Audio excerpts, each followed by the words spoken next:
Bonjour, bonjour à toutes et à tous et bienvenue dans ce nouvel épisode de nos webinaires éducation. Alors toujours Cédric pour vous servir, toujours enseignant, toujours formateur, toujours responsable du pôle pédagogique de BIMP Éducation, BIMP au sein du groupe LDLC. Et je suis content de voir que vous êtes toujours aussi fidèles de discuter autour d'un petit café avec nous. Donc déjà merci d'être là, merci de participer avec nous à ces moments d'échange. Alors, pour celles et ceux qui sont des habitués, je vais quand même le répéter aussi pour les autres, mais vous connaissez un peu le format de ces webinaires. Vous pouvez interagir avec nous. Vous pouvez évidemment revoir la rediffusion si vous n'avez pas pu vous libérer. Et bien entendu, si vous avez des remarques à faire sur le contenu, que vous voulez réagir oralement et nous faire une chorégraphie si vous voulez, vous pouvez demander sans aucun problème l'accès au micro ou à la caméra.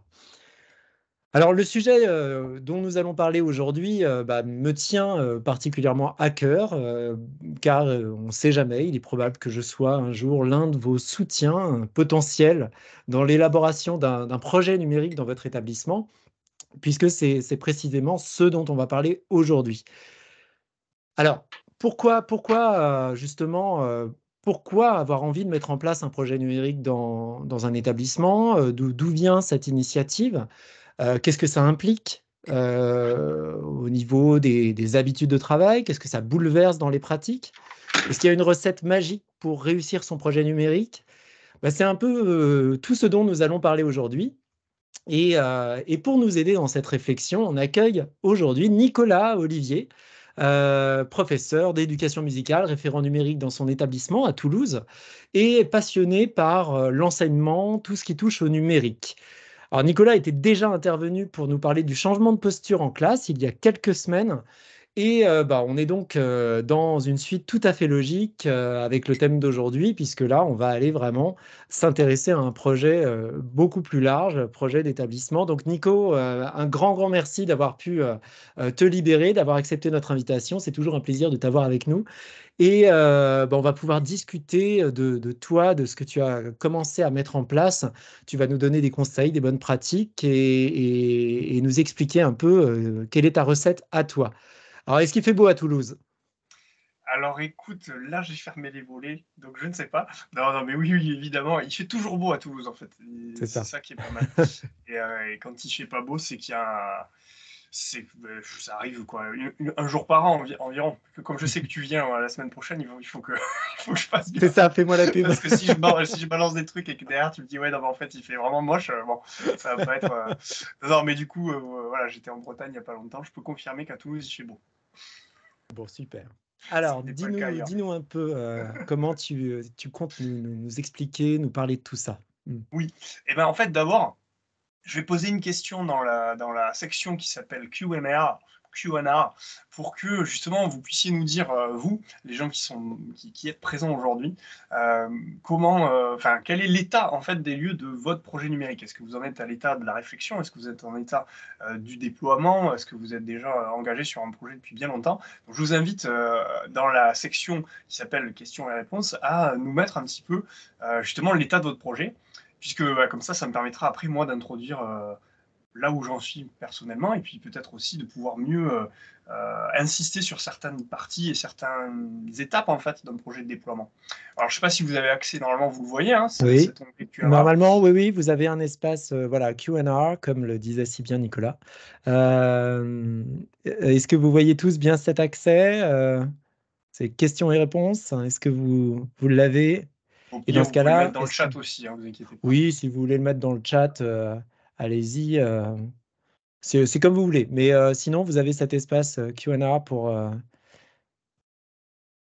Alors, a-t-on des réponses? Suspense. Voyons voir. Pour l'instant, il n'y en a pas. Au Isabelle pire, nous on a va... confirmé en tout cas Ouais, qui le qu'il y voyait. avait bien. Voilà. Mhm. Alors, on est dans un drôle d'état. Non, Ouais, alors, si vous n'avez pas encore engagé de projet numérique, n'hésitez pas aussi à le dire, justement, ça peut être intéressant. Alors par contre, oui, effectivement, ouais, c'est ça. Donc, vous avez vu comment répondre aussi? Faut juste cliquer sur la petite bulle, hein. N'hésitez Ouais, pas à cliquer je dessus. le pousse et voyons, je teste moi pour voir comment Mhm. est-ce que tu le vois. Hop. Alors, moi je le vois. Je sais pas toi, tu as vu mon test? Alors, oui, ouais, j'ai bien vu. Ah, ça, voilà, très bien. Tac. Ouais, non, j'en ai pas vu. Bon, on va commencer, c'est pas grave, hein. Ouais. On répondra plus tard. Ouais. Alors, Hélène.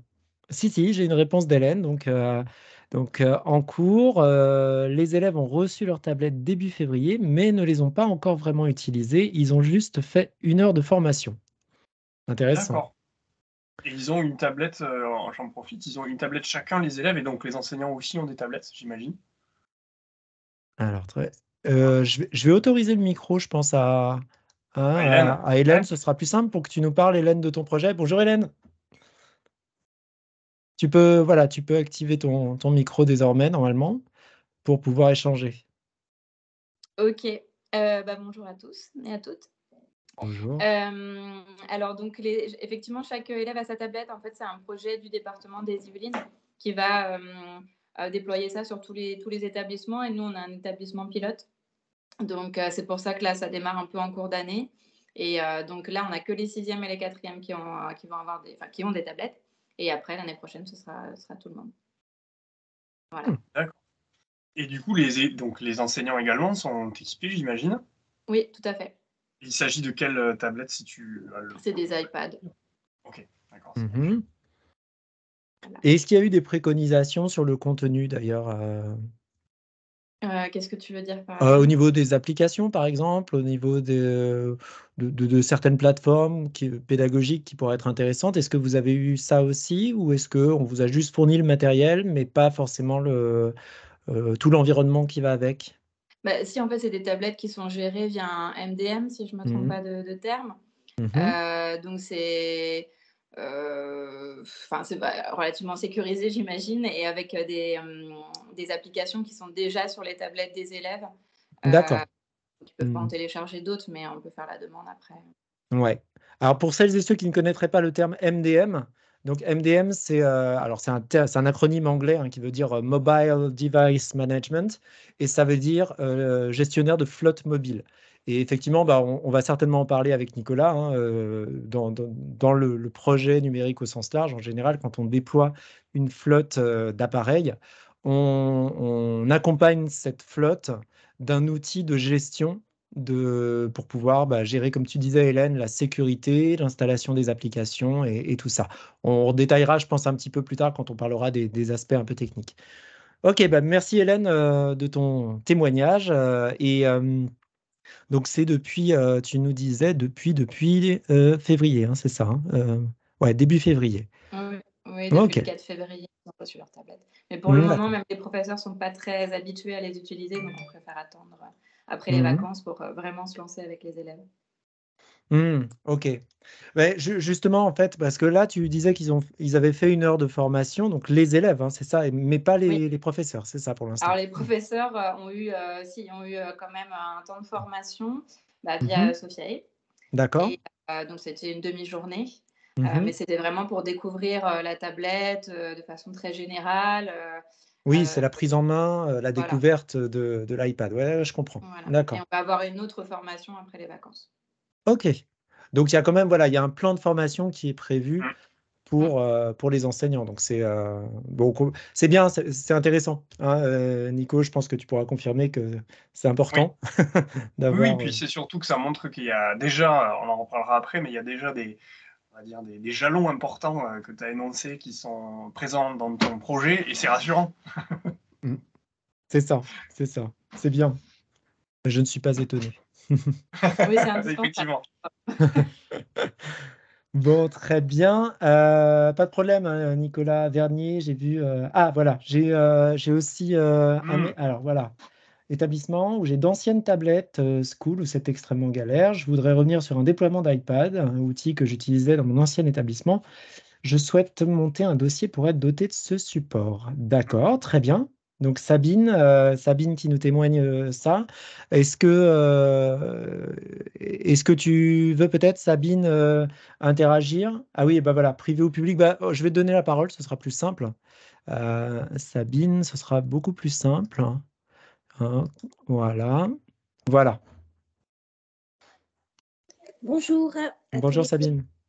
Alors oui, donc j'ai travaillé auparavant dans un établissement où j'étais dotée de 16 iPads avec un MacBook Pro pour piloter tout ça. Et Hmm. donc, c'était vraiment très, très bien. Et là, j'ai changé d'établissement et d'académie. Donc là où je me retrouve avec donc une salle équipée avec 30 tablettes school Mhm. et qui se déconnectent tout le temps, que je veuille travailler avec la cuisinière ou avec des outils assez simple, c'est pas possible. Donc, j'ai Mhm. essayé de travailler pour montrer quand même les limites de cet outil, pour en faire la démonstration. Et puis, ben, maintenant, je voudrais pouvoir savoir comment je peux monter un dossier, quels sont les arguments clés qui peuvent faire aboutir le dossier pour que je sois dotée de cet outil iPad que je connais relativement bien et que j'utilise en permanence, moi, personnellement. D'accord. Et Nicolas posait la question justement, est-ce que c'est un établissement privé ou public? Public, pardon, public. Public, d'accord. Ok, très bien. Eh ben, ok, ok, ok. Ben, ton expérience est intéressante parce que tu as pu tester et bah, évaluer en fait la pertinence d'un outil par rapport à un autre. Donc c'est intéressant d'avoir un retour de terrain. Je sais pas, j'ai interrompu ou c'est Non, non, du non, tout, du tout, du c'est tout. ça? Bon. Et donc, bah, je sais pas, Nicolas, si tu voulais rebondir aussi sur cette expérience-là. Euh, non, parce que du coup, je vais y répondre un petit peu après. Parce que la Mhm, principale demande de Sabine, c'était effectivement comment monter un dossier pour être doté de ce support. mhm, Euh, Effectivement, on va essayer de donner quelques pistes pour, pour exactement. cette question-là. Ouais. Mais d'ores et déjà, celle à laquelle je pense, moi, pour le public, c'est la trousse à projet. Je ne sais pas si vous connaissez ou pas, je vais vous le mettre dans le chat. Mais Mhm, voilà, si on monte un projet sérieux, en fait, c'est un système de financement participatif, voilà, je ne trouvais plus le mot, qui fonctionne avec bah, des dons, et ça peut aussi être un petit peu des dons d'entreprise, et ça peut aussi être tout simplement des personnes anonymes, donc même les familles, si elles le souhaitent, peuvent contribuer à ce projet-là, mhm. et donc financer tout ou partie du projet. Donc il y a cette voie-là, puis après il y a d'autres types de dossiers, mais c'est vrai que dans le public, du coup, moi étant dans le privé, je connais un petit peu moins. Donc peut-être que d'autres membres et toi, Cédric, auront Oui, oui, d'autres oui. Bah, pistes, mais il y avait, oui, oui, bah, déjà là, il y avait Nicolas Vernier qui proposait, effectivement, avec l'expérience du public, je pense qu'il faut essayer de créer une équipe et réussir à convaincre le chef d'établissement. Effectivement, ça peut être intéressant sous forme de demande de dotation exceptionnelle, comme il le précisait. Effectivement, ensuite, je pense que il y a quelques, il y a d'autres moyens aussi hein, dans le public. On pourra peut-être détailler aussi enfin, ces modes, on va dire, de fonctionnement un peu plus dans la suite du webinaire. Mais le public fonctionne par soit département, soit commune, soit département, soit région.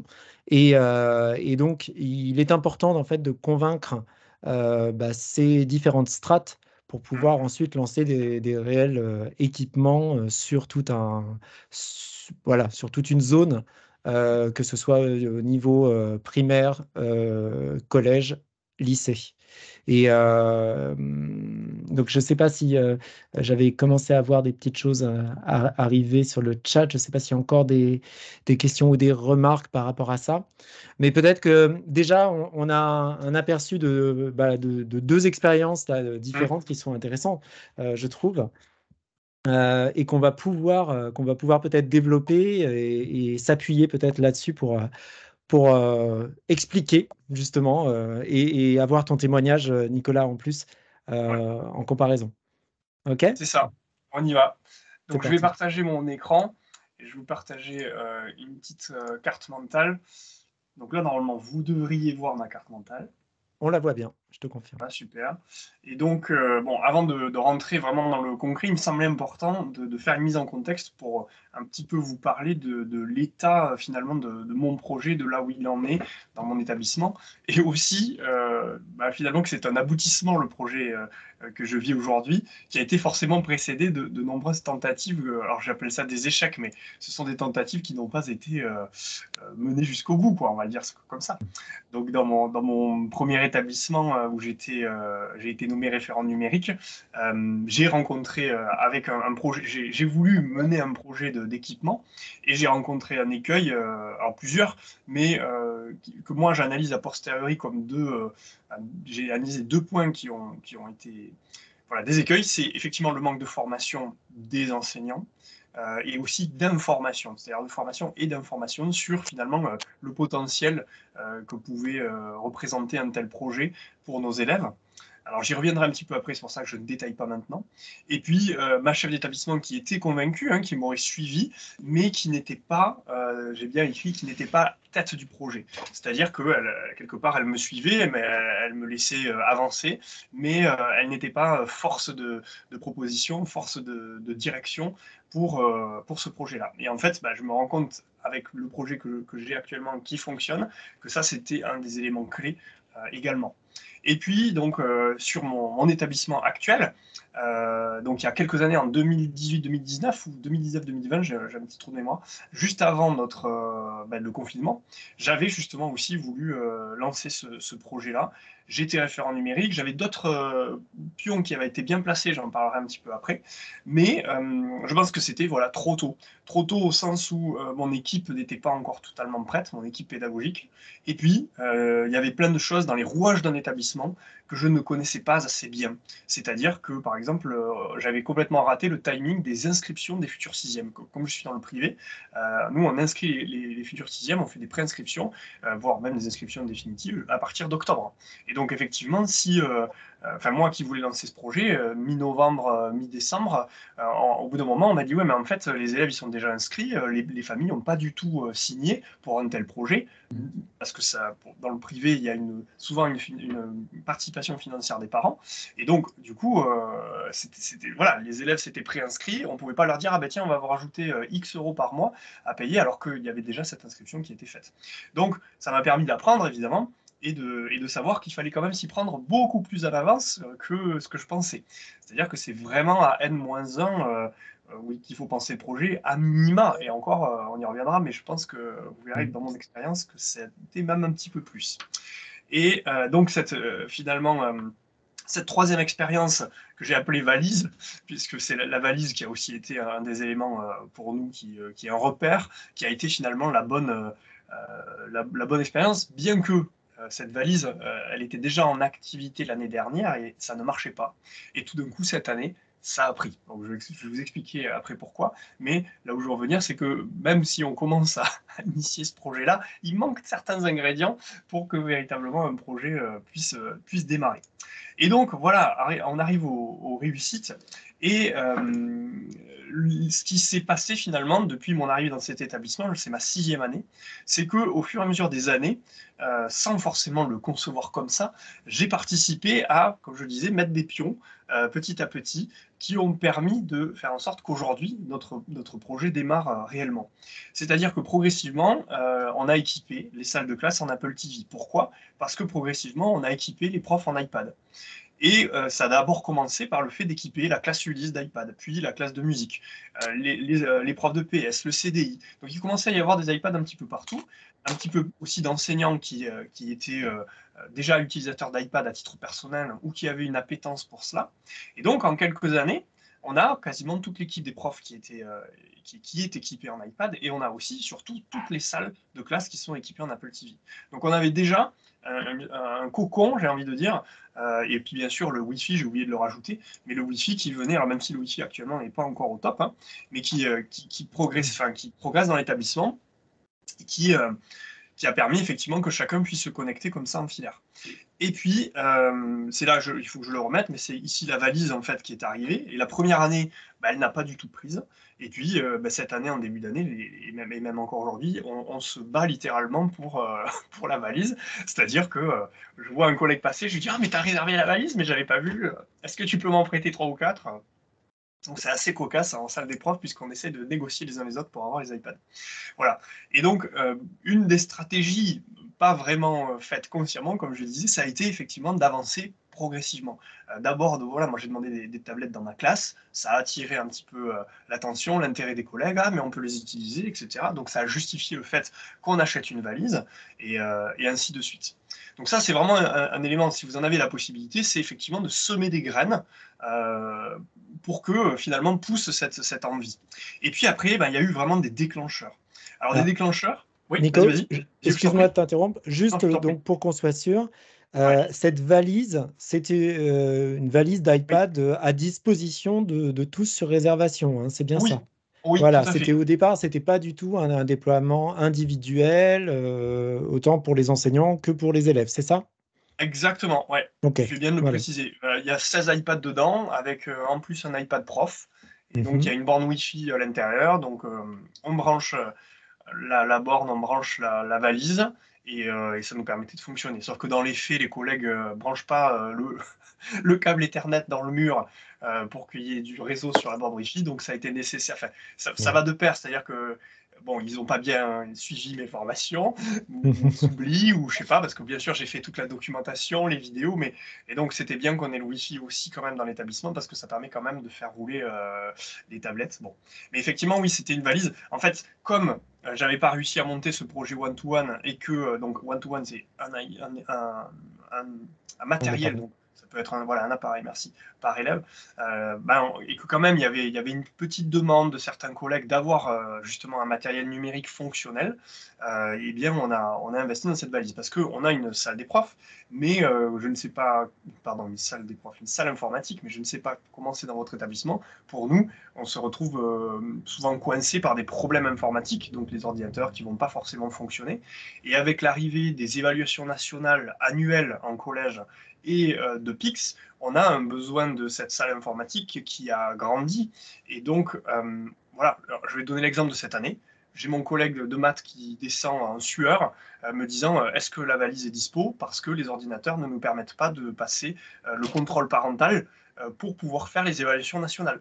Et donc oui, heureusement, la valise était disponible, oui, elle était chargée, et donc les élèves de 6e ont passé l'évaluation nationale sur tablette.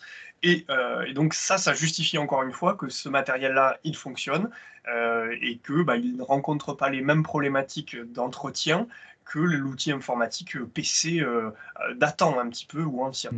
Voilà. Donc tout ça a aussi été toujours des petites graines qui nous ont permis après de constituer le dossier, de justifier l'intérêt de cet outil-là. Et donc, d'ailleurs, tu parles là ici d'équipement d'iPad. Je veux tout de suite rassurer aussi, peut-être le public qui peut nous regarder.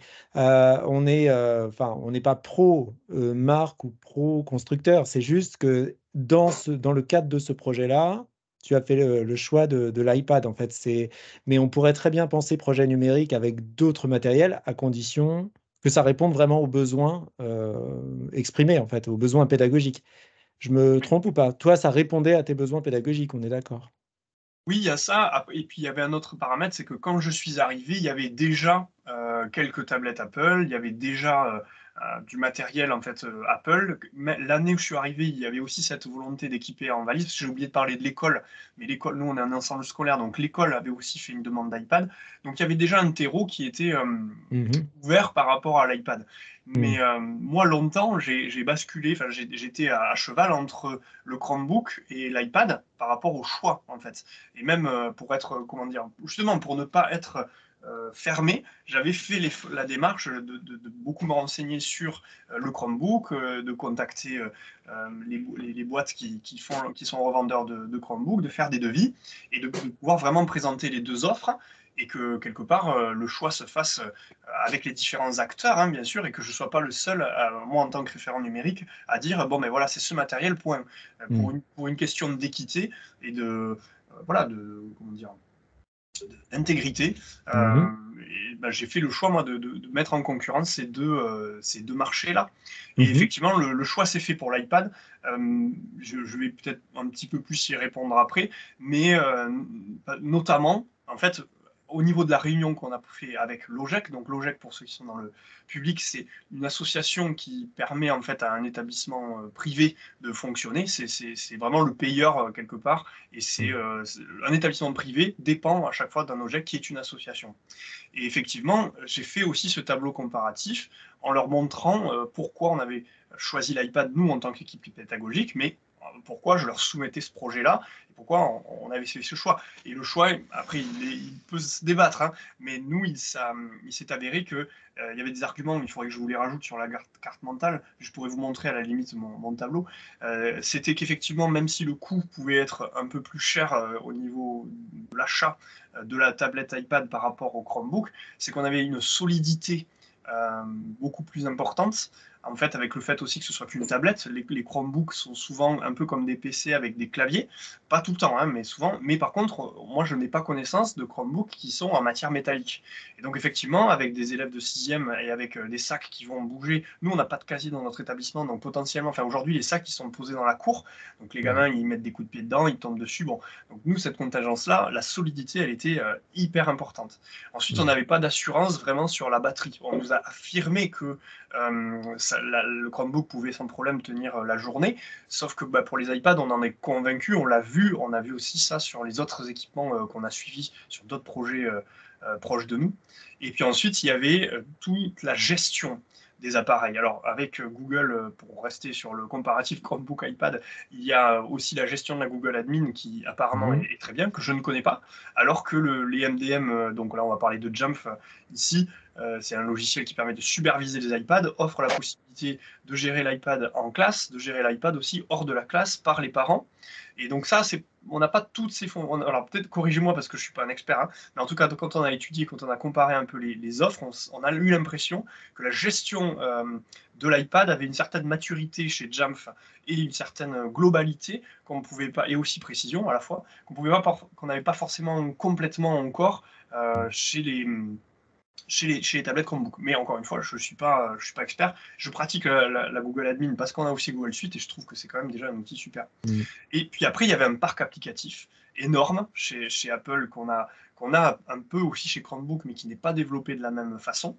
Et puis la question hors ligne, en ligne, les Chromebooks sont quand même très très bien en ligne, mais hors ligne, visiblement, il y a un petit peu moins de fonctionnalités au niveau du parc applicatif. Et puis, enfin, c'était finalement l'expérience qu'a acquise le projet iPad au sens large dans l'éducation depuis on va dire, la dizaine d'années qu'on a des iPads en classe, où là, sur ce coup-là, on peut s'appuyer sur une équipe de formateurs qui est qualifiée et qui est répartie partout en France. Donc pour nous, on s'en fiche à Toulouse, mais en tout cas là où on est nous, on a une équipe de formateurs pas loin qui peut intervenir sur toutes les disciplines, qui est formée, qui est expérimentée, qui a une dizaine d'années d'expérience derrière, et qui a aussi une dizaine d'années d'expérience sur la gestion d'un tel projet.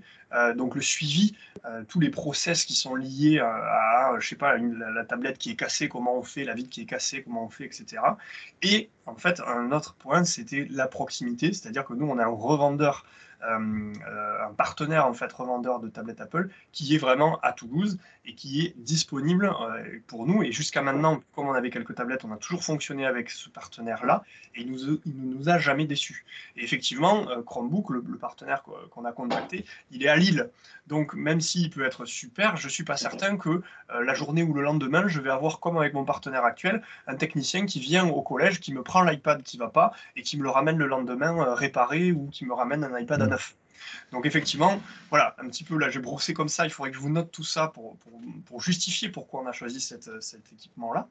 Mais c'était ça. Puis après, pour rentrer vraiment dans le concret, on connaissait, là je vais un peu amorcer sur mon projet, mais on connaissait la modularité en fait de l'iPad et on n'était pas certain que c'était le cas pour les autres produits.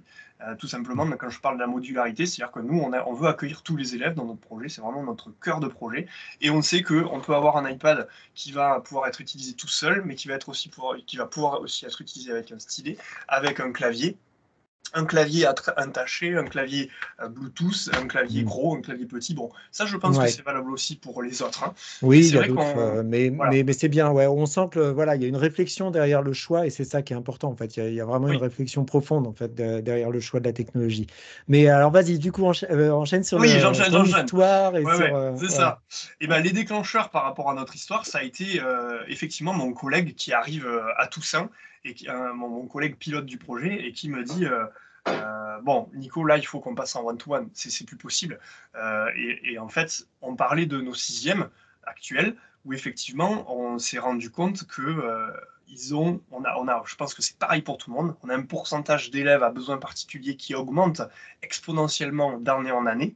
Et cette année, notre promo, voilà, on s'est rendu compte qu'il y avait, moi par exemple, dans la classe dont je suis prof principal en sixième, j'ai au moins 7 élèves qui auraient vraiment besoin d'un tel outil pour pouvoir suivre correctement les apprentissages. Soit parce qu'ils ont une lenteur excessive à l'écrit, et donc il faut qu'ils continuent à écrire, là n'est pas la question, mais c'est que ça serait tellement plus simple pour eux finalement de prendre en photo le tableau et de prendre le temps éventuellement d'écrire à la maison, par exemple, soit qui ont des problèmes énormes de lecture, une lenteur à la lecture, soit qui ont des besoins particuliers d'adaptation des documents, qui font que pour certains élèves, on doit imprimer maintenant en A3 avec une police énorme, et puis pour un autre, il faut telle autre police, etc. Vous connaissez ça, je vous apprends pas le métier, mais en tout cas, on s'est dit, mais là, c'est plus possible. On a trop besoin de pouvoir adapter nos documents, mais de pouvoir adapter aussi nos contenus à nos élèves de façon beaucoup plus fluide et beaucoup plus souple. Et ça n'était possible que si effectivement les élèves disposaient d'un outil qui permettait facilement d'adapter ce contenu-là et cette forme-là du contenu. Et donc on s'est dit là, comme ça, tout ça, on s'est dit bon ok, on le fait. Donc ça a été le premier déclencheur parce qu'on s'est mis en marche par rapport à ça. Et on a commencé tous les deux à trouver une équipe qui serait prête à piloter ce projet et puis à réfléchir dès à présent sur le projet d'établissement, le lien entre le projet numérique et le projet d'établissement. Et ça, j'y reviendrai un petit peu. Ça a donné comme élément concret, bien sûr, j'ai mis la chef dans la boucle qui m'a suivi à fond, mais on y reviendra un petit peu plus tard. On a fait venir une collègue formatrice justement pour qu'elle fasse ce qu'on appelle un teaser, c'est-à-dire un moment de démonstration des possibles de l'iPad en classe. Et moi, je lui ai demandé d'insister sur la prise en compte justement des élèves à profil particulier, parce que c'était une vraie problématique, et ça l'est toujours dans notre établissement, qui nous tient à cœur. C'est-à-dire qu'on veut accueillir tout le monde, mais quand on a 32 élèves par classe, c'est compliqué de pouvoir être derrière chacun. Et donc, on a fait suivre cette matinée de démonstration par un temps d'échange en pôle disciplinaire. Et l'idée, moi, je leur ai donné un petit questionnaire tout simple qui était question 1 par rapport à ce que vous avez vu ce matin avec la collègue qui vous a présenté les usages. Qu'est-ce que vous trouvez intéressant, pertinent, possible à mettre en place en classe dans votre matière si les élèves avaient des iPads? Et deuxième question, quels sont les freins que vous voyez à un tel projet? Et du coup, ça a permis à chacun de pouvoir s'exprimer. Et on s'est rendu compte finalement qu'il y avait certaines craintes, évidemment, comme le temps d'usage de l'écran, l'écrit, la disparition de l'écrit, la disparition de la réflexion, l'esprit critique, etc.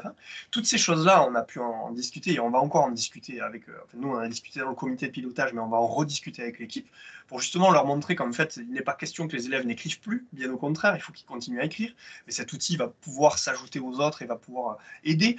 Par rapport au temps d'écran, ben justement, on s'est dit, on va former les enseignants, les parents et les enfants à utiliser cet écran de façon pertinente et plus à l'utiliser comme un outil de consommation, mais un outil justement de production, un outil productif, et tout un tas de choses qu'on pourra discuter un peu plus loin.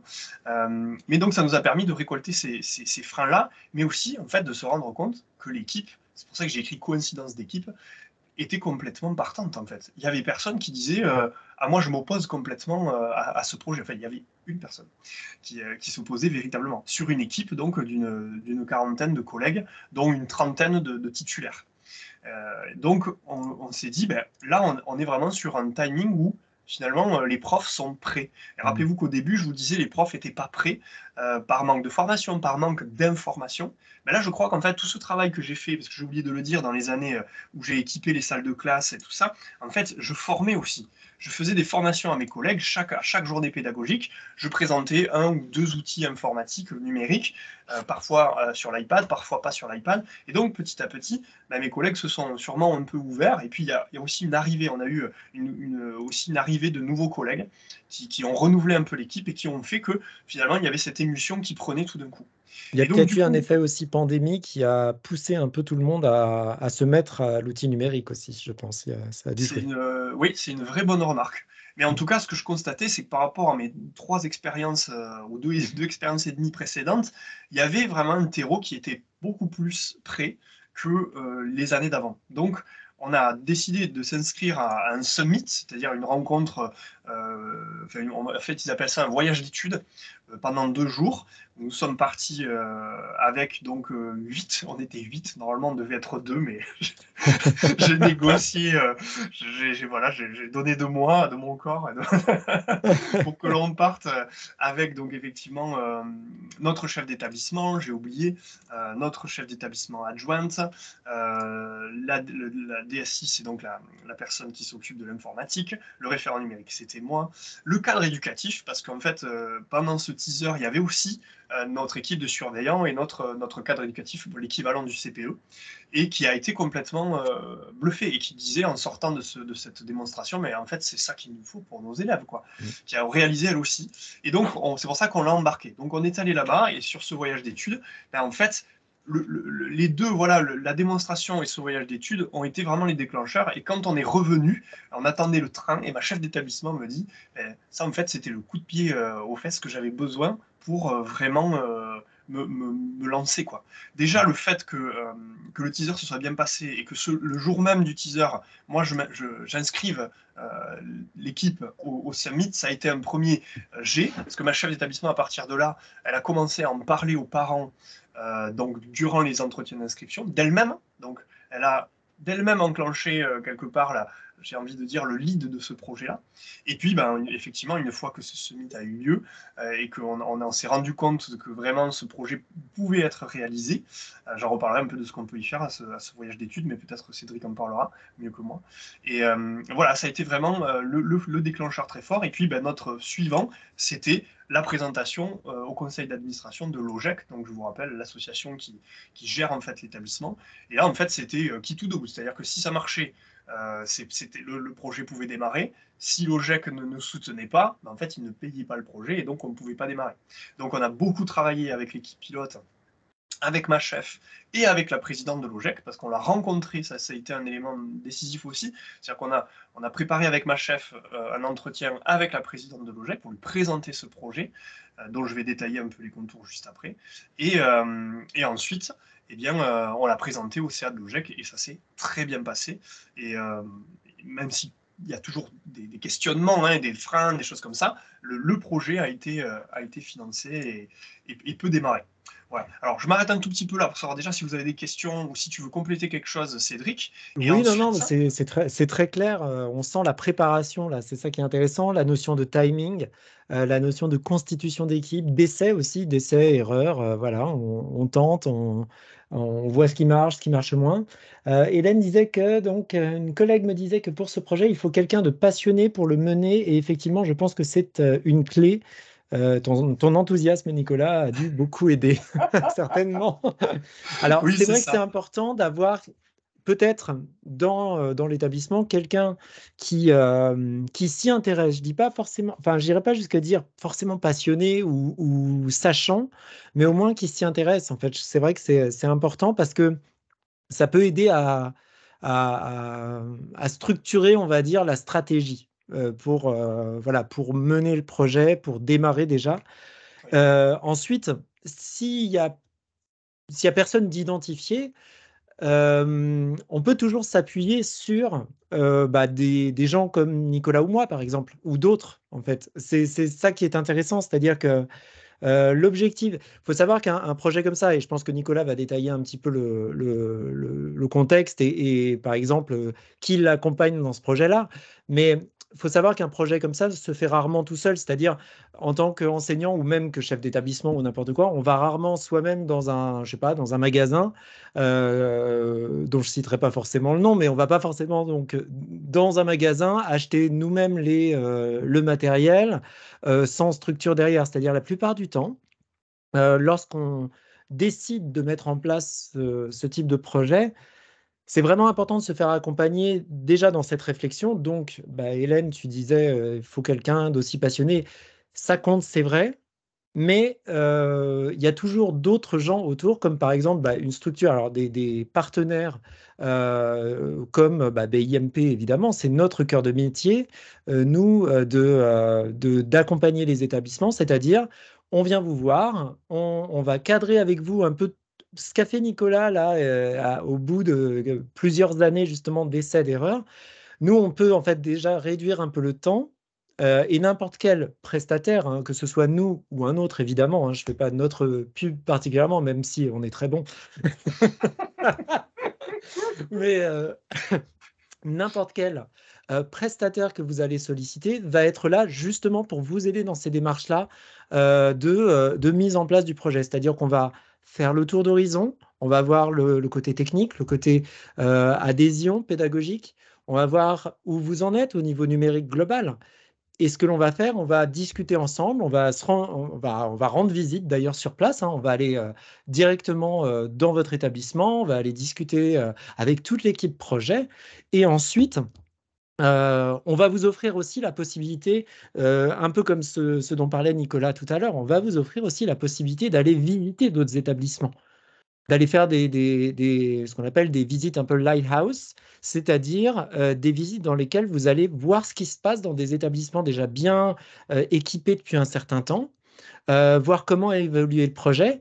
Et ce n'est pas une visite, on va dire, vitrine, où tout est beau, tout marche bien, etc. Non, justement, ce qui va être intéressant dans ce genre de visite d'établissement, c'est que vous allez discuter avec les équipes, avec tout le monde dans les équipes, c'est-à-dire du chef d'établissement jusqu'aux élèves et même parfois aux parents, pour vous rendre compte des enjeux, en fait, de ce qui marche bien, ce qui n'a pas marché, ce qui marche peut-être toujours pas encore, mais qu'on essaie de corriger, etc. Parce que un projet numérique, c'est pas un long fleuve tranquille, et je pense que Nicolas va pouvoir nous le dire. Il y a des aléas, il y a voilà, c'est vraiment un projet, et un projet, ça roule jamais tout droit, et justement, le but, c'est quand on y croit et quand on est persuadé de la plus-value pédagogique, bah, on ajuste les choses de manière à faire en sorte qu'on atteigne les objectifs. Et je pense que là, Nicolas, tu vas pouvoir peut-être nous détailler un petit peu plus le contenu de ce projet, j'imagine.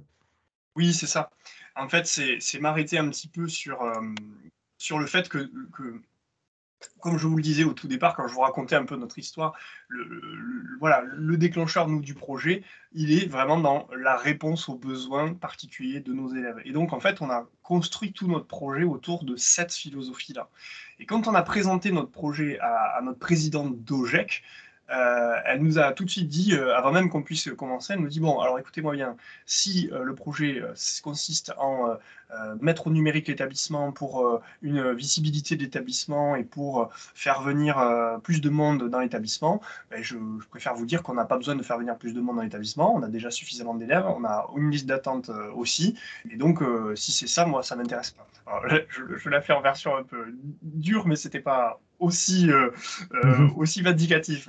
Mais ce qui a été rigolo, c'est que Bachaf et moi, immédiatement, on lui a dit, mais en fait, quelque part, on n'a même pas eu cette idée-là. C'est-à-dire que nous, on ne s'est même pas dit, on veut faire ce projet-là pour de l'équipement numérique et pour faire valoir, pour faire voir notre établissement pour une question de visibilité. Je ne critique pas les établissements qui feraient ça pour ça. Mais pour notre projet à nous, ce n'est pas du tout un argument qui existe en fait. Donc nous, c'est vraiment cette idée de prendre en compte la différence de chaque élève, de permettre à chaque élève d'avoir le même outil à la maison et en classe, de lui fournir aussi avec Google Classroom un environnement de travail similaire chacun, fonctionnel, etc. Et c'était ça vraiment le fondement de notre projet. Et donc, ça rejoint exactement ce que disait Hélène, c'est notre moteur et notre motivation chaque jour pour persévérer dans ce projet. Comme l'a très bien dit Cédric, bah, effectivement, là, ça fait 2 semaines que je dis à mon équipe du comité de pilotage, ça y est, aujourd'hui, on signe les devis pour le débit de la fibre et le Wi-Fi, et que le soir, je leur écris, bon, bah, finalement, il y a un petit rebondissement, voilà, et ça n'arrête pas. Donc, ça fait 2 semaines que, avec la comptable, je travaille main dans la main pour justement qu'on valide le modèle des bornes Wi-Fi, le modèle du switch, ce genre de choses-là, et qu'il y a toujours un élément qui survient comme ça, qui vient ajouter de la nécessaire réflexion, du consulting de professionnels pour savoir voilà, qu'est-ce qu'il faut prendre par rapport au mur. Bon, bref, je vous passe les étapes parce que là, on rentre trop dans la cuisine. Mais effectivement, c'est jalonné par plein de petites frustrations au quotidien. Et je vous le dirai tout à l'heure, dans les étapes du projet, mais qui sont effectivement difficiles à absorber et à avaler. C'est pour ça que oui, il faut quelqu'un de motivé, oui, il faut quelqu'un de passionné, mais il ne faut pas qu'il soit tout seul. Parce que moi, clairement, ça, je ne l'aurais pas fait tout seul. Et dans mes expériences précédentes, c'était aussi un des éléments qui pêchait, c'est que j'étais un peu trop tout seul. Et là, vraiment, derrière moi, il y a une équipe, il y a ma chef qui me soutient à 300%. Et donc, tout ça fait que je continue à me battre chaque jour pour que ce projet soit mené à bien et surtout dans les temps. Parce que là maintenant, c'est sûr, ça va se faire, mais il faut vraiment y travailler tous les jours. Alors j'exagère un peu, mais régulièrement, très régulièrement, pour que les choses avancent et que le timing soit respecté. Donc c'est pour ça que, voilà, pour moi, c'est hyper important, le fondement du projet, le moteur, la motivation, parce que finalement, voilà, quand je vois mes élèves aujourd'hui de 6e, je me dis, c'est pour eux que je me bats, même si eux, peut-être, ils n'auront pas les tablettes, je sais que les prochains l'auront. Et leur mettre un pansement, mon cœur. oh, je suis trop mignon. Pardon. Non, pas de problème. Le pourquoi du matériel, bon, on en a déjà parlé, donc je ne vais pas l'aborder, sauf si vous voulez qu'on y revienne. Mais effectivement, c'était aussi décisif quoi, à ce moment-là. Donc maintenant, je continue sur les acteurs. Alors peut-être brièvement, parce que selon l'état effectivement d'un projet, ça peut être un peu trop tôt. Mais c'est vrai que la première chose qu'on a faite, c'est créer le comité de pilotage, qui est constitué, je ne l'ai pas écrit, mais qui est constitué, donc bien sûr, du référent numérique que je suis, d'un collègue d'abord juste de maths, et puis ensuite on a rajouté 3, 4, 5 autres collègues. En fait, on a voulu aussi qu'il reste petit ce groupe, parce qu'on s'est dit que pour prendre des décisions et avancer vite, on a choisi de ne pas être nombreux. Donc si je ne dis pas de bêtises, je crois qu'on est 5 ou 6 dans ce comité de pilotage, et ce sont nous qui travaillons à tous les aspects du projet et qui faisons avancer dans les différentes directions que je vais décliner un petit peu après. Et bien sûr, ce comité de pilotage est élargi avec directrice adjointe, comptabilité, informaticienne, lorsque effectivement il y a des réunions qui sont, qui sont des réunions de décision. Mais pour moi, en fait, c'est vrai que je les mets un peu plus quand même dans les décideurs, ces personnes-là, qui sont effectivement la direction, tout d'abord, comme je l'ai dit, qui doit effectivement être derrière vous, mais aussi devant vous à un moment donné. Parce que si elle reste juste derrière à vous suivre, enfin, moi, dans mon expérience, ça n'a pas fonctionné. Et ce n'est que lorsqu'elle a pris les rênes du projet et qu'elle-même a été porteuse d'initiative que ce projet en fait a pris une envergure tout autre. Donc bien sûr, les acteurs, on en a parlé tout à l'heure, c'est Logec qui est décideur mais aussi qui est financeur. Et nous, dans le privé, les parents aussi sont financeurs. Donc il faut aussi les embarquer dans ce projet-là. Et j'y reviendrai un petit peu, mais il y a vraiment là, nous on est dans tout ce travail-là de récolte en fait des remarques, des questions, des freins, des peurs, des craintes des parents. On les compile avec le comité de pilotage et on a un tableau où on répond à chacune des questions, à chacun des questionnements. Et donc on va rencontrer les parents dans le 3e trimestre. On va faire une réunion d'information, d'échange, où on va justement pouvoir évoquer toutes ces questions qui nous ont été remontées par l'association des parents. Et comme ça, on va pouvoir les rassurer, parce qu'en fait, ils ont une image de ce projet qui est une image, pas tous, parce qu'évidemment, on a surtout les retours négatifs, mais une image qui est vraiment, oui, ils vont être tout le temps sur l'écran, ils vont plus écrire, ce genre de choses-là. Et nous, comment on va gérer la tablette à la maison, enfin, toutes ces questionnements-là qui sont tout à fait légitimes et auxquels nous, on va répondre. Et surtout aussi, ça nous aide à nous à préciser vraiment notre projet et aussi par rapport à la formation des enseignants, j'y reviendrai tout à l'heure, mais alors à bien leur dire, oui, l'idée, c'est pas que les élèves ils restent pendant 2 heures devant leur écran. L'idée, c'est d'utiliser cet outil lorsqu'il est pertinent. Ensuite, on a des À acteurs. noter, Oui, je vas-y, voulais vas-y, je t'en juste, prie. excuse-moi, Vas-y, faire vas-y. une petite Non, je t'en précision prie. par rapport aux parents qui Oui. ont une importance capitale et même dans les collectivités publiques. C'est-à-dire que l'appel existe aussi hein, dans les écoles, par exemple, enfin, des petites communes ou autres, et enfin, l'appel peut avoir un poids dans les décisions. Et donc, si les parents voient l'intérêt pédagogique de la chose, peuvent aider à pousser un projet, par exemple. Donc, c'est des interlocuteurs qu'il ne faut absolument pas négliger. On est nous-mêmes peut-être parents, d'ailleurs, Oui, oui. et peut-être membres d'appels ou autres. Donc, ce que je veux dire, c'est ça fait partie, voilà, c'est un pilier essentiel, pas que dans l'établissement privé sous contrat dans lequel tu es, par exemple, Nicolas. Petite remarque, par contre, Nicolas, d'urgence, il faudra charger ton ordi. C'est Mathieu qui l'a bien remarqué, Qui est effectivement. stressé. Ne vous inquiétez pas, il a encore de la ressource. Bon, ça va alors. Bon, j'avance rapidement. Après, bien sûr, les acteurs techniques, je ne vais pas les détailler, mais il faut comprendre que dans tout ce que j'ai cité là, il y a autant d'acteurs que de fonctionnalités. C'est-à-dire là, j'ai marqué 5 niveaux. Moi, chez moi, j'ai vraiment 5 interlocuteurs là, différents pour chacune de ces missions-là. Et donc voilà, il faut, dans l'idéal, moi je le disais aux revendeurs là, avec qui je travaille main dans la main, le revendeur c'est le revendeur du matériel, hein, c'est-à-dire revendeur iPad. Je disais, moi j'aimerais beaucoup que vous, revendeur iPad, vous soyez capable de gérer toute l'installation Wi-Fi, voire pourquoi pas le réseau Internet, voire pourquoi pas la fibre, parce que du coup, je dois faire des réunions avec la personne de la fibre, avec la personne du réseau interne, avec la personne du Wi-Fi. Bon, on a la chance, c'est un petit peu la même quand même finalement maintenant, mais avant, c'était pas forcément le cas. Puis, il faut que je travaille avec le revendeur iPad pour être sûr qu'on a assez de débit, qu'on a assez de Wi-Fi, et donc mettre en lien tous ces acteurs, c'est important. J'avais commencé une infographie, mais que j'ai arrêté, parce qu'en fait, je voulais montrer qu'il fallait qu'il y ait quand même quelqu'un qui puisse justement faire le lien entre tout ça. Et aujourd'hui, dans notre projet, c'est notre comptable qui le fait et moi. Et autant moi, ça me paraît logique en tant que référent numérique, autant ma comptable, elle ne cesse de me dire, moi, Nicolas, quand ça parle de switch, de câble Ethernet, de catégorie 6, de 100 gigabits, je sais pas quoi, elle me dit, moi, ça me gonfle, je comprends rien, je le fais parce que voilà, on me demande de le faire, mais enfin, voilà, c'est pour vous dire qu'il faut identifier la personne. Peut-être que ça peut être plutôt le DSI, hein, c'est-à-dire celui qui est responsable informatique, qui doit avoir cette vision-là, mais pour moi, il faut quand même qu'il y ait quelqu'un qui soit un peu au courant de tout. Et le chef d'établissement, il pourrait l'être, mais il a aussi beaucoup d'autres choses à faire.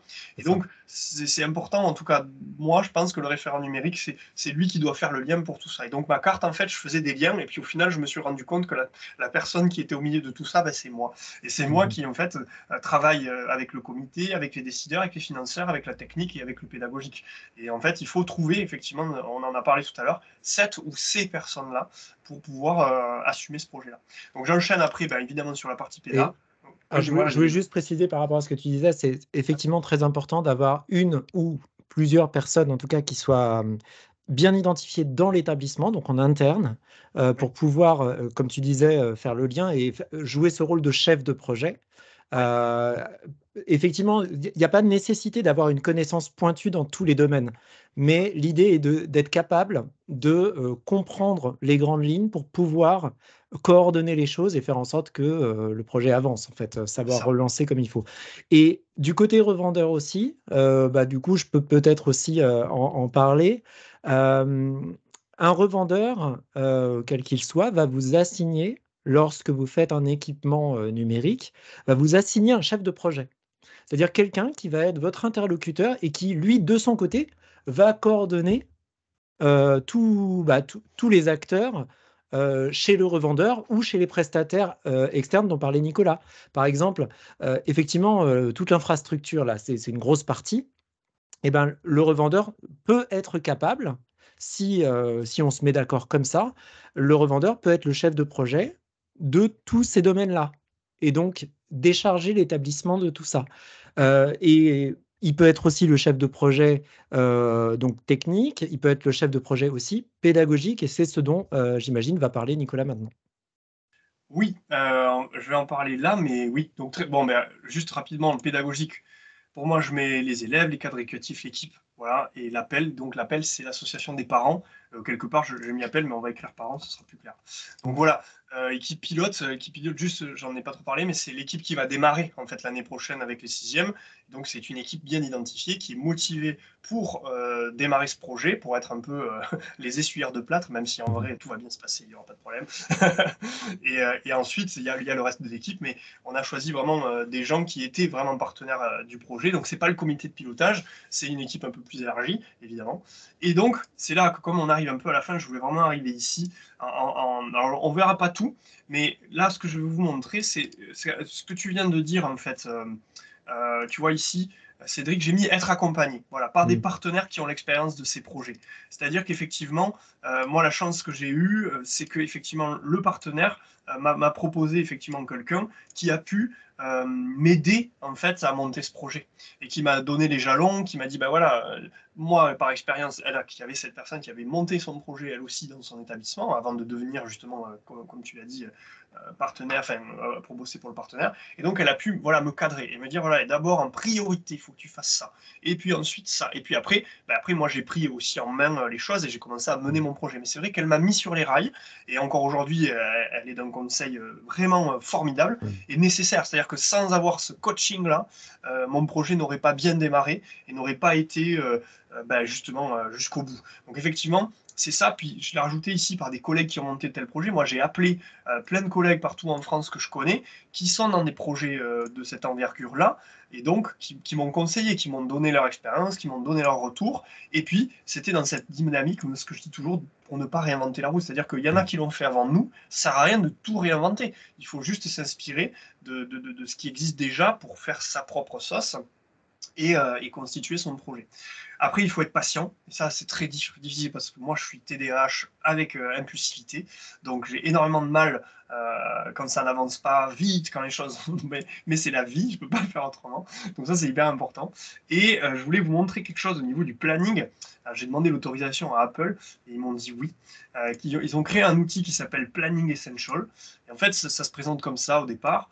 Et puis, en fait, une fois qu'on commence à le remplir, en fait, il y a plein de petites cartes avec des couleurs, vous voyez, vision et stratégie, enseignement, environnement. Et donc, en fait, ils ont plein de petites cartes. Alors, on peut en créer aussi, mais il y en a plein où effectivement, vous allez détailler tout plein de choses au niveau de votre projet. Donc, tu le disais tout à l'heure, visite d'un établissement référent. Ben, nous, on l'a mis déjà parce qu'on l'a déjà fait, mais on va le refaire avec toute l'équipe. C'est-à-dire que j'ai trouvé 2 établissements qui nous ouvrent leurs portes.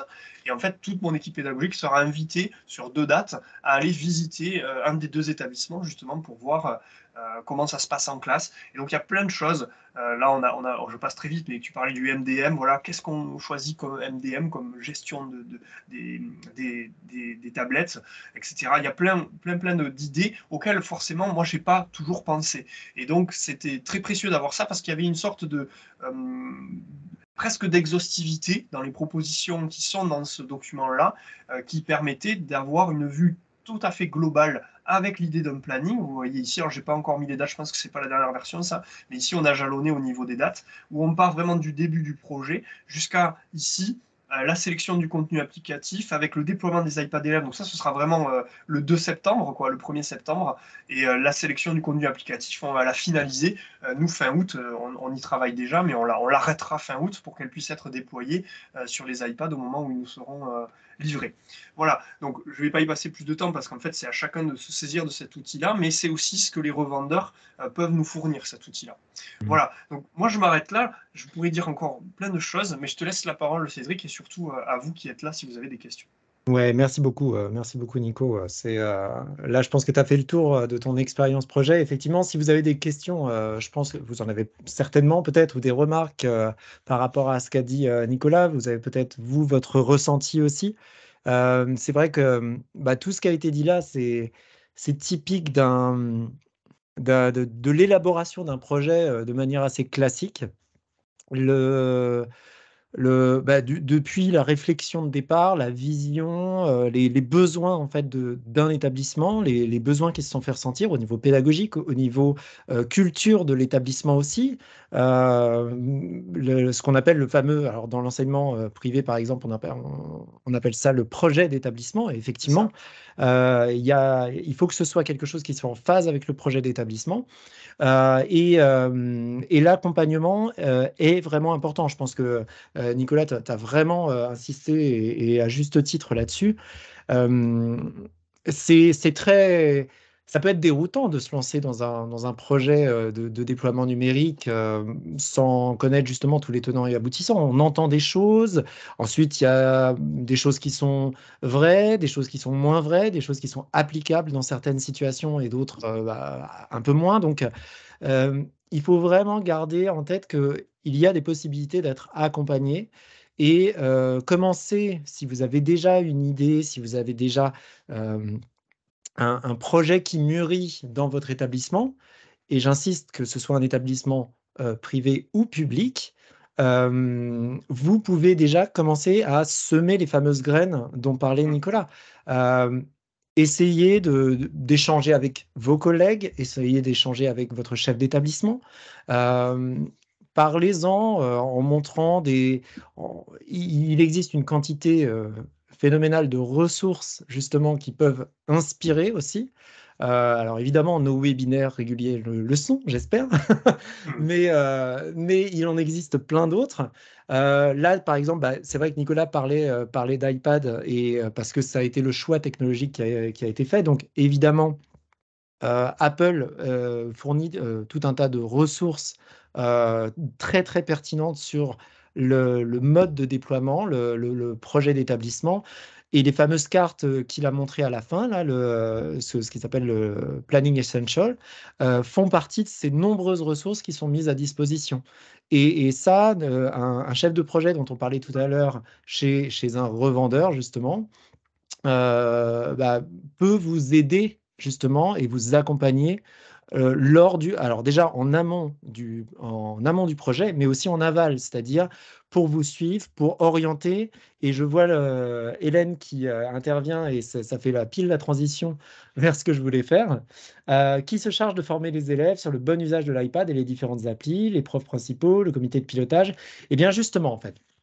Il existe plusieurs modèles là-dessus. L'un des modèles possibles, euh, ça peut être, ça peut être effectivement les profs principaux des classes qui prennent en charge de justement montrer, on va dire, les fonctionnalités de base. On peut aussi avoir au fil du projet, et ça fait partie par exemple des formations qu'on propose, on peut avoir au fil du projet commencer à constituer une équipe d'élèves qui seraient référents. C'est-à-dire non seulement d'avoir une équipe de professeurs pilotes ou de personnel éducatif pilote du projet, on pourrait très bien avoir aussi une équipe d'élèves pilotes qui ont, qui ont déjà une aisance particulière avec l'outil, mais pas que, qui ont plus en tête l'éthique qui va derrière et le souci de faire correspondre le projet numérique aux valeurs de l'établissement. Et oui, alors merci. Et alors oui, c'est intéressant parce que des élèves qui s'adressent à d'autres élèves, ça n'a pas la même portée que des profs à des élèves. Et c'est quelque chose qui fonctionne bien et qui responsabilise énormément les élèves et ça fait partie justement de leur éducation aussi à la e-citoyenneté.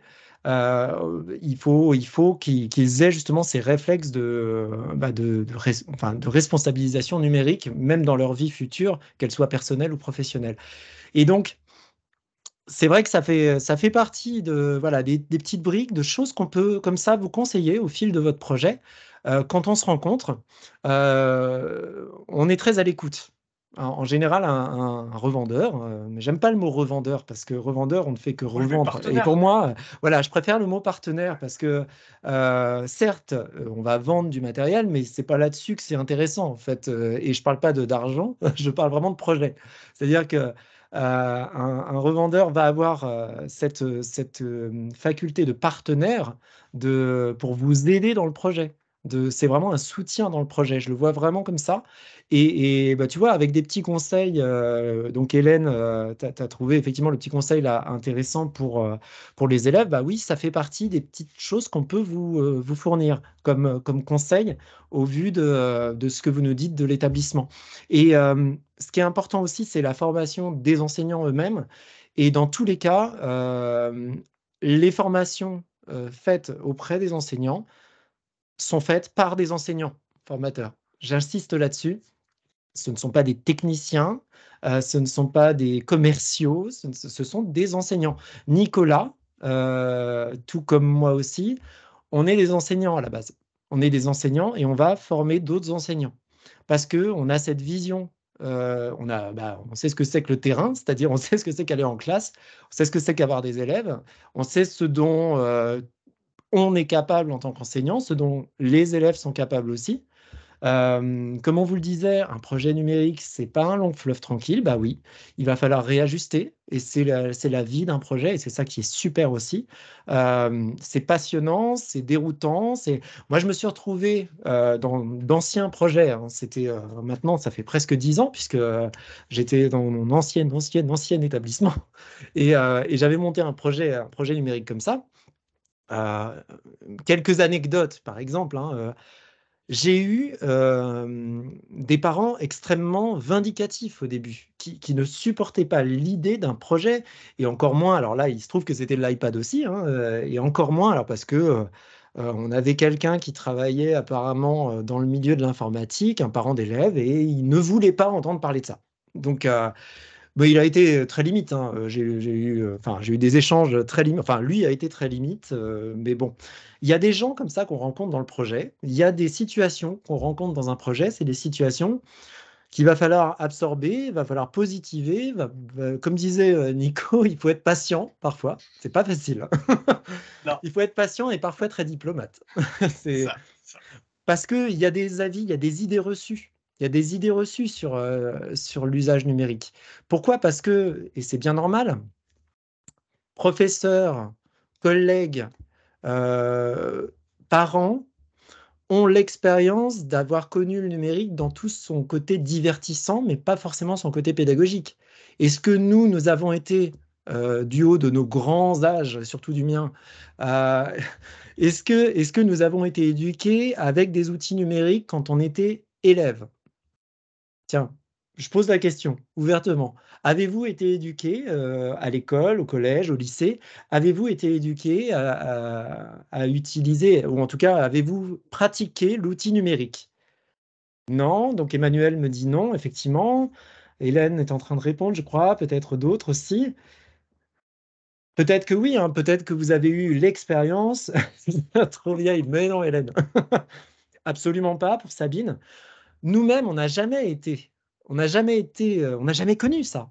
Donc c'est normal qu'il y ait une méfiance parce que nous, on a connu le numérique dans son arrivée dans les années 90-2000. On a connu le numérique que pour son côté divertissant voilà, au début. Donc c'est très difficile de se mettre dans la posture d'un parent ou d'un professeur, collègue qui se dit: «Ah ouais, mais qu'est-ce qu'on va mettre ça? On fait rentrer, c'est le cheval de Troie, on fait rentrer le loup dans la bergerie, ils vont tous regarder YouTube, TikTok en classe, etc.»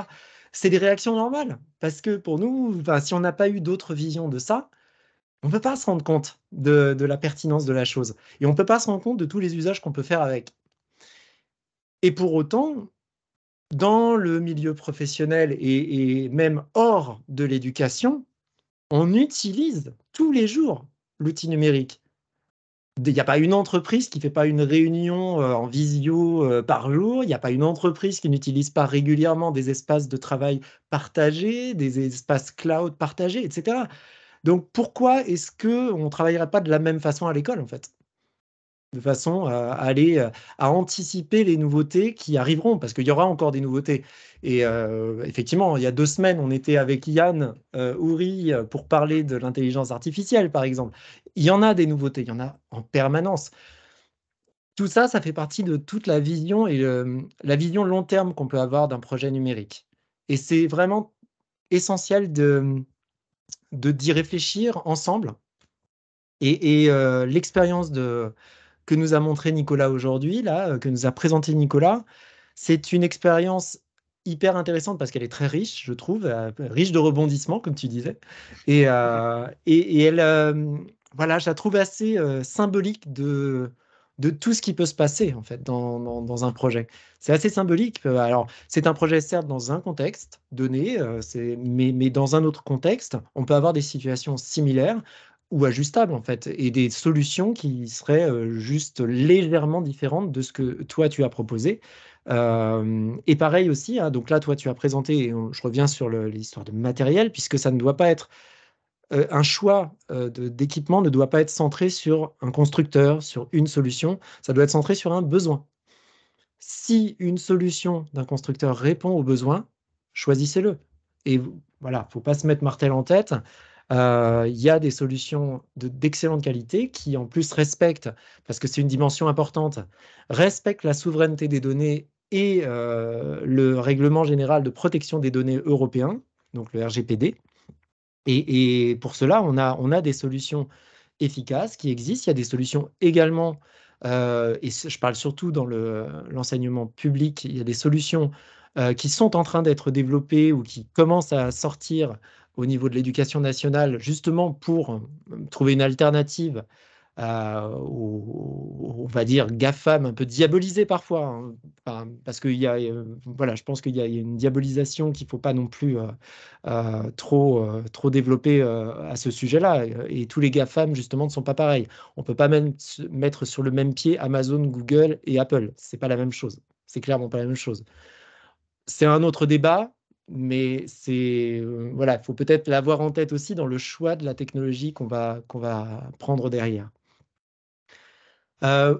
Alors, est-ce que vous avez des remarques, des questions par rapport à tout ce qu'on s'est dit, tout ce que vous avez entendu aujourd'hui? Est-ce que vous voulez témoigner de choses, de doutes que vous avez? Ça m'intéresserait énormément. Et Nicolas aussi, je pense. Ah, Hélène propose quelque chose? Attendant qu'Hélène écrit, Ouais. il y a un truc qui me revient, qui est Mhm. qu'effectivement, nous, dans notre projet, dans la spécificité de notre projet, on a fait le choix de faire peser aux familles le moins possible de cotisations. Voilà, ça c'est dans cette idée d'accueillir chacun. Il y avait aussi la dimension financière, parce qu'on a des familles qui sont dans le besoin. Et Mhm. donc voilà, ça c'est par exemple, nous on cherche à récolter des fonds à droite à gauche pour justement financer la cotisation de certaines familles dans ce projet. Et donc ça c'est pareil, c'est un élément qui est un élément particulier à notre projet. Les manuels par exemple, les établissements en général les font payer aux familles, mais Mhm. nous on a fait le choix de nous les payer parce que aujourd'hui les manuels c'était l'établissement qui les payait, les manuels Ouais. papier. Donc on s'est dit pourquoi on les ferait payer maintenant aux familles? Non, on va continuer à les payer nous quoi. Donc ça Mhm. c'est vraiment une spécificité de notre projet. Et c'est ce qui fait aussi que tout un tas de choix sont guidés par cette idée du projet. Je reviens là-dessus. Et Mhm. effectivement, après, j'ai rebondi sur ce que tu disais par rapport à la formation. J'en ai pas parlé, mais c'est fondamental, effectivement. Et moi, en tant que formateur, évidemment, j'y réfléchis énormément. Alors, Mhm. y a-t-il un moindre risque que les élèves arrivent à craquer le MDM? Ben, honnêtement, si tu me contredis, Cédric, mais pour moi, l'iPad, ils peuvent pas craquer le MDM. Parce Non, qu'il est alors. enrôlé, l'iPad, en fait. Vas-y, je te laisse Exactement, expliquer. ouais. Oui, oui, non, exactement. Alors, non, on ne peut pas craquer le MDM, mais je comprends ce que tu veux dire absolument, Hélène. Est-ce qu'il y a moyen de contourner, en fait, et de trouver une alternative qui permette de ne pas subir, on va dire, les restrictions et le contrôle imposé par le MDM? La réponse est non. En tout cas, sur certaines technologies, j'ai envie de dire, je vais nuancer, et effectivement, l'iPad en fait partie. Pourquoi? Parce que on va dire que le MDM permet de lier le numéro de série de l'appareil au système de gestion.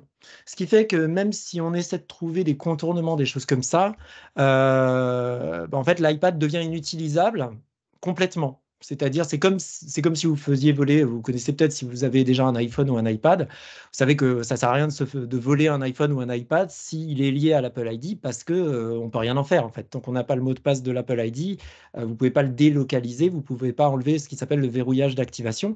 C'est un peu pareil avec le MDM. Sauf que c'est encore plus profond au niveau de la... je ne vais pas parler trop technique parce que même moi, enfin, j'ai mes limitations et je ne veux pas dire de bêtises, mais c'est encore plus profond dans le sens où c'est lié clairement au matériel même. Et donc, non, la réponse est non. En ce qui concerne la navigation sur Internet ou ce genre de choses, on peut mettre des profils qui restreignent la navigation sur Internet, notamment pour la sécurité et la consultation de choses qui sont inappropriées. On a déjà vu, effectivement, des élèves, hein, il faut être réaliste, on a déjà vu des élèves réussir à passer par un site type VPN ou choses comme ça, qui sont des pseudo-proxys, en fait, hein. Je parle un peu chinois, mais en gros, on passe par, comment dire, une sorte de SaaS, voilà, qui permet de contourner justement les restrictions web. Ça arrive. Ensuite, la solution à ça, une fois qu'on a identifié le problème, elle est facile. Voilà. Il y a des moyens, en tout cas, de contrer ce risque-là. Donc, le risque zéro n'existe pas. Sinon, il n'y aurait pas de sécurité, de cybersécurité, en fait, ce serait inutile, hein, si le risque zéro existait. Non, oui, il existe des élèves qui lisent à droite à gauche comment faire ci, comment faire ça, et qui se disent, ah ah, je vais contourner tout. Ça arrive, il y en a, hein. C'est comme dans la vraie vie, hein. Quand vous recevez un SMS vous disant que vous avez le Colissimo qui vous attend, en fait, ça pourrait être des jeunes élèves en train d'essayer de tripoter des iPads ou n'importe quel autre matériel dans un établissement scolaire. Vous voyez ce que je veux dire? C'est-à-dire que ça existe. Ensuite, il y a des moyens de contourner, il y a des moyens de s'en prémunir. Et ça fait partie, on parlait justement des rebondissements, ça fait partie justement des ajustements du projet. Si on voit qu'il y a voilà, des débordements, ça peut arriver. Donc si on voit qu'il y a des débordements, on essaie déjà de les identifier, de les analyser et de trouver les solutions correctives. Et il y en a, hein, toujours, hein. On n'est jamais perdu complètement. D'où l'intérêt, là aussi, d'avoir un référent ou une équipe de référents en interne qui est capable de recenser, d'analyser tout ça, et aussi un référent externe de votre partenaire, en fait, qui va prendre les mesures nécessaires auprès des différents prestataires qui satellitent autour du projet. D'où l'intérêt aussi, je parlais au niveau aussi de la responsabilisation, on en parlait tout à l'heure avec les élèves. Avoir une équipe d'élèves référents, c'est aussi diminuer ce genre de risque. Parce que l'équipe d'élèves référents va être beaucoup plus à même déjà de jeter un petit coup d'œil, plus que les professeurs ou l'équipe pédagogique, et aussi de sensibiliser, tout simplement. Mine de rien, quand on fait partie d'une équipe de référents, on a certes une sorte de distinction, mais c'est aussi une responsabilité civique pour faire respecter, on en parlait tout à l'heure, les valeurs de l'école et les valeurs, allez, je vais aller loin, hein, les valeurs de la République. Alors, il y avait une question, je crois, à la fin du lycée. Alors, ok. Donc, ah oui, c'était non, non, oui, c'était Nicolas qui réagissait tout à l'heure. Petite remarque par rapport au financement, tu en parlais aussi, Nicolas. Il existe différents modes de financement. Alors, je sais que j'ai un peu débordé. Moi, comme toujours, de toute façon, je déborde. Euh, Oh, bon, désolé, j'espère que vous m'en voulez pas, que vous n'êtes pas trop pressé, je ne vais pas vous retenir trop longtemps. Oui, juste au niveau du mode de financement, il existe plusieurs façons de financer, que ce soit dans le privé ou dans le public, hein, d'ailleurs. Le financement peut être sur trésorerie. Le financement peut être aussi sous forme de ce qu'on appelle le leasing. C'est comme quand vous louez votre véhicule avec option d'achat, par exemple, à la fin. Il y a une possibilité pour un établissement, justement, de lisser l'investissement sur plusieurs années.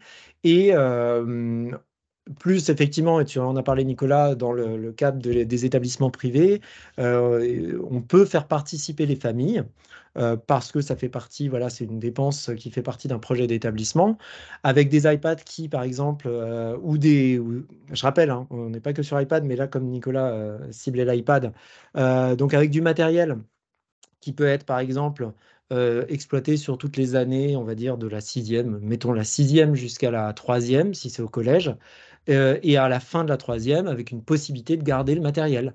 Donc, que ce soit un iPad, un Chromebook, ce que vous voulez, il y a toujours possibilité.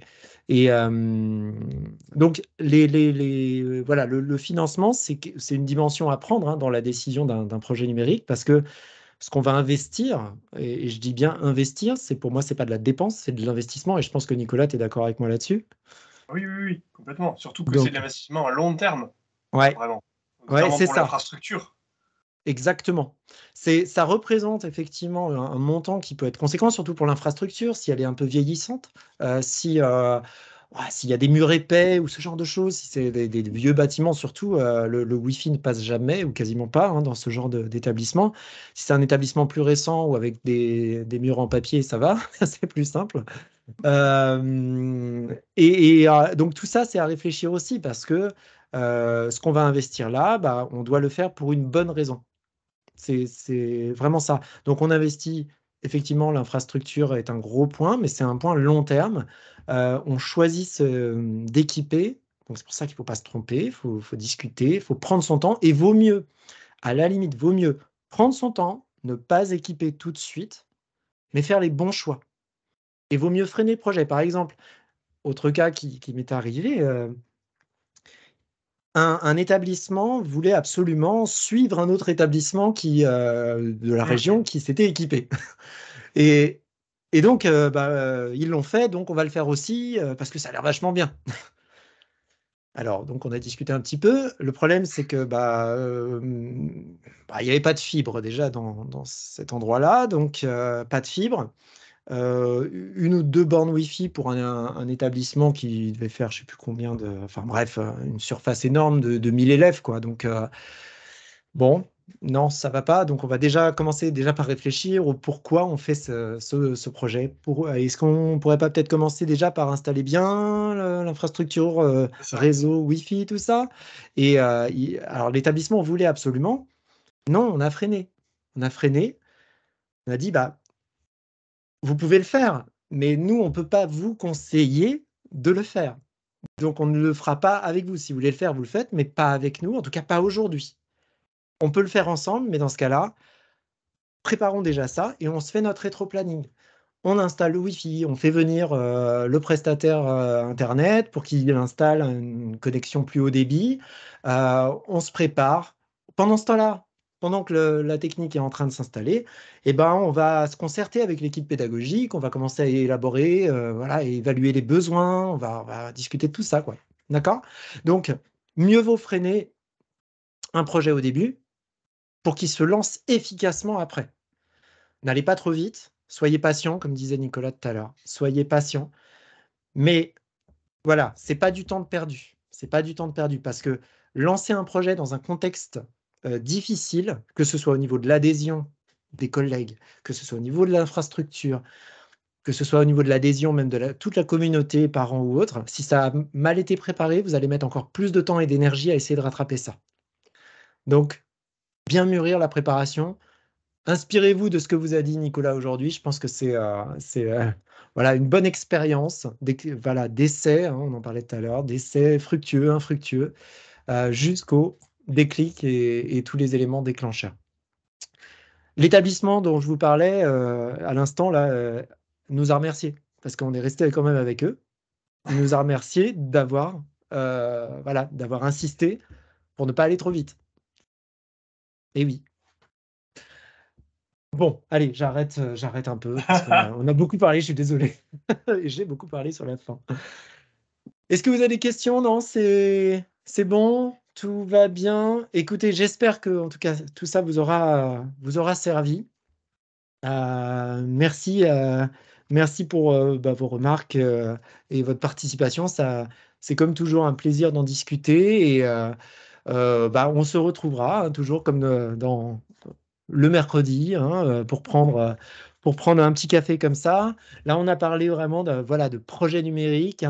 C'est quelque chose d'important. Et puis, c'est la période. J'ai envie de dire, c'est un peu la période d'en parler, puisque souvent, il faut y réfléchir pour l'année suivante. Donc, voilà.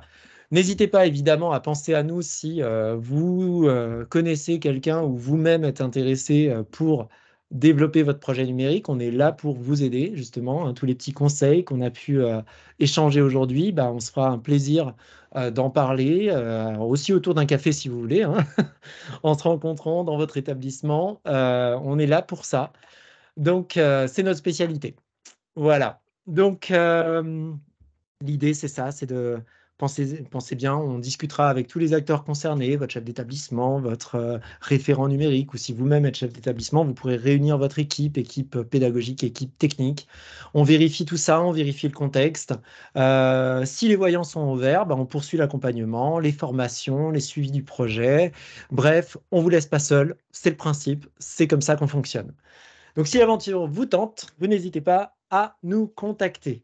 Merci encore, Nico, d'avoir participé. Donc, je rappelle, Nicolas Olivier, toi, tu es en phase justement et tu viens de déclencher ton déploiement one-to-one. Hein, et donc, merci pour ton expérience. C'était super.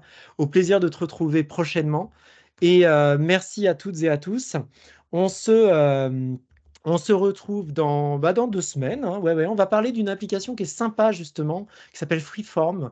Et c'est une application très, très sympa pour encourager, justement, le travail collaboratif, formaliser des idées, etc. Donc, on va rentrer un petit peu plus dans la pratique. Là, ça va être sympa. Donc, n'hésitez pas à venir nous rejoindre dans notre prochain webinaire BIMP Éducation. Au plaisir. Désolé de vous avoir regardé encore très longtemps, mais bon, je pense que le sujet en valait la peine. Merci. Au revoir à toutes et à tous.